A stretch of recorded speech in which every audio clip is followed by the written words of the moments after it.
Now, this morning we are continuing along the veins of Carnival and all that is happening here on the island of Tobago, as well as nationally. And when it comes to Carnival and festival organization, this morning we have on set with us here a man that is no stranger to us on Tobago Updates.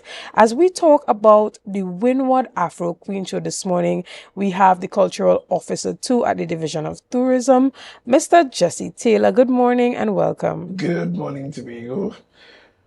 Thank you for having me. Yeah, well, we are always having these conversations, We are great. especially when it comes to carnival Yeah, time. And you have continued to organize that's this right. Afro Queen, Windward Afro Queen Show Festival.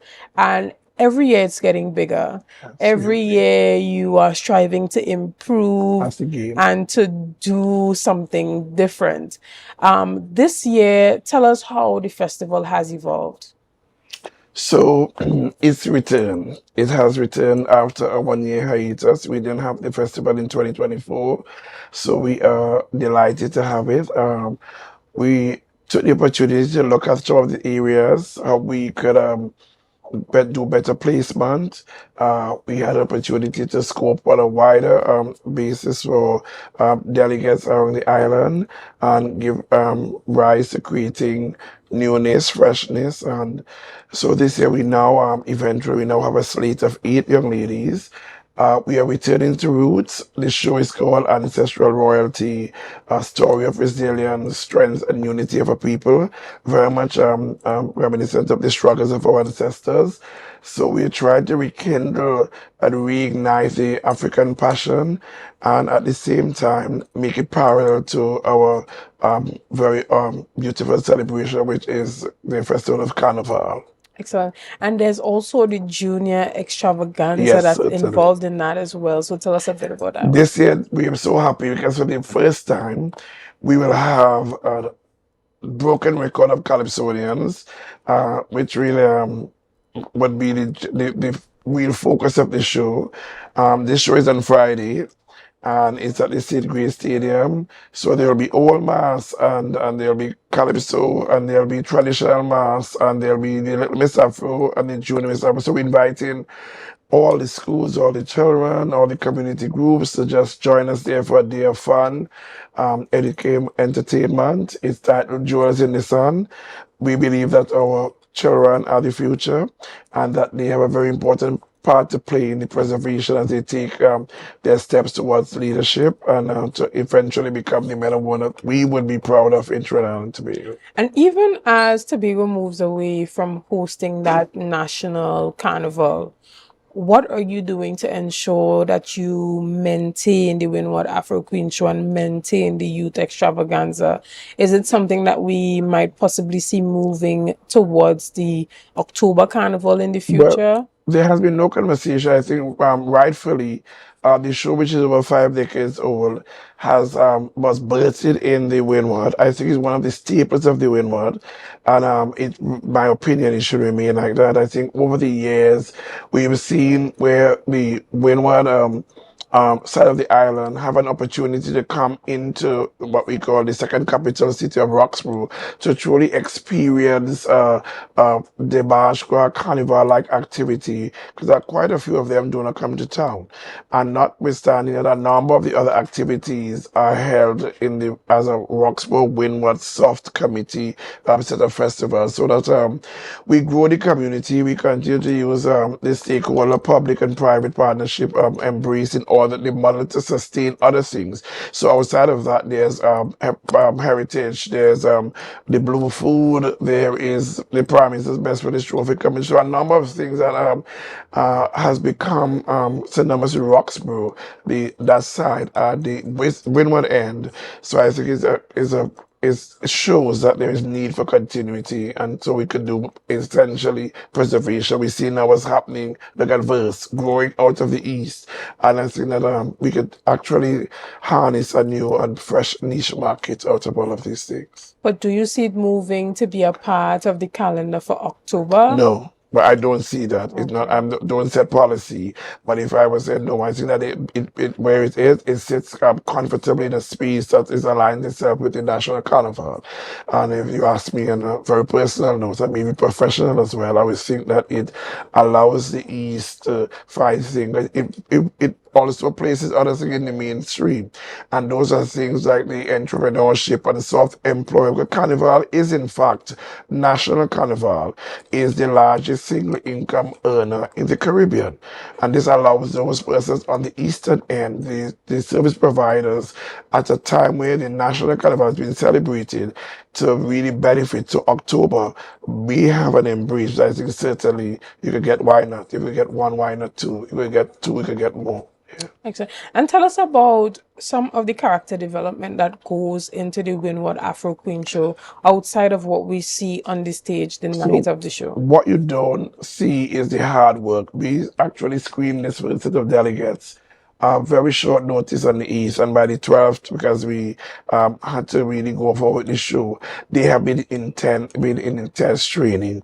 They have benefited from wardrobe coordination, voice and therapy, speech presentation, deportment, conduct. So they use it with teamwork, how makeup application, help yourself, head wrap sessions, wellness, fitness. We have the wellness and fitness instructor who came in and so a lot of it is behind, because you really believe that outside of winning the title, because the truth be told, I see the young ladies as a muse, as somebody that we use to put the work of other people on. But what do the girls really benefit but after? How do you use that to take it to another place so that you can utilize it in other spaces that you find yourself with, eventually find yourself if you have to grow? And as you see the world grow and it changes, so you should not just be beautiful, but you should also have brains, you should be intelligent. I'd rather you be ugly than you be pretty and be dance. So we have to train the girls exceptionally well. And I must say, it was even me, Davia Chambers and Ocean Mills have been working tirelessly. I mean, the team, we've had people coming to talk about, okay, this year the focus has been on the Africa and the retention, and what does an Afro Queen means to you, and how do you use what you've learned as a vehicle to foster the growth and change, and how do you use it to, to be a role model and ambassador. We are hoping that these girls should go forward and do other things. Tourism is our main trust.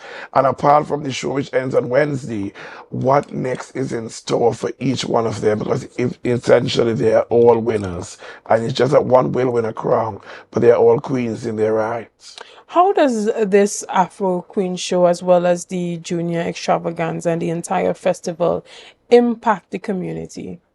Well, that's the whole thing, because and that's why I think that the going back was important, because now we now have an area that requires you to use found items, recycled stuff, craft items, and a lot of these girls, they have been doing a lot of research on the various things, the various places. So there is a link that has been formed between the generations, so that you have to now go to people, because we encourage this stuff to be done in the community by the people. And this has actually unearthed a lot of people who were not essentially 10, 15, 5 years ago into the show. So there's a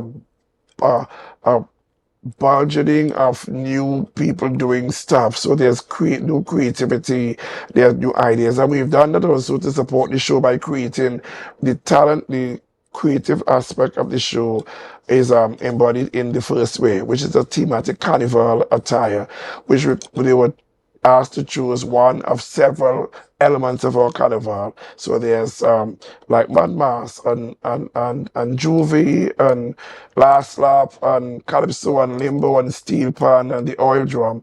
The diners are now challenged to personify it and bring it to life visually in a wearable art at the show. So there's education. What was Limbo? So the girls have an opportunity to talk in their way and to present themselves as a beacon, as a custodian of our art and culture. And that to me is remarkable. What would you say is the key thing that makes the Afro Queen show different from all other personality shows? One, I think the fact that the creativity, I think that is on the island. It's the one of the those pageants that really takes you back to your rich ancestry, the drums, the that creating that going back to Africa, that Africa descent with the nostalgia, the glory, the fame, our exodus from then past colonial rule, and how we as a people of African descent have utilized that as in a very modern sense, to be able to showcase who we are, who we are, a people who is inextricably linked to culture, our passion, our desire, our evolution, and that to me is very worthy and should every year and every opportunity be celebrated. The woman, the strength of a woman. Excellent. I mean, we have been hearing from the queens all week, last week and week before here on Tobago Yeah, Updates. Every time you see us play an yeah, ad, you are yeah. introduced to some of the queens that are vying for the title of Miss Windward Windward Afro-Queen. Afro-Queen this year. And after this break, we're going to get to meet them in person this morning, and we look forward to that. So, guys, we're going to take a break right here, and we'll see you soon right after this. Start to rise, the energy fill the sky.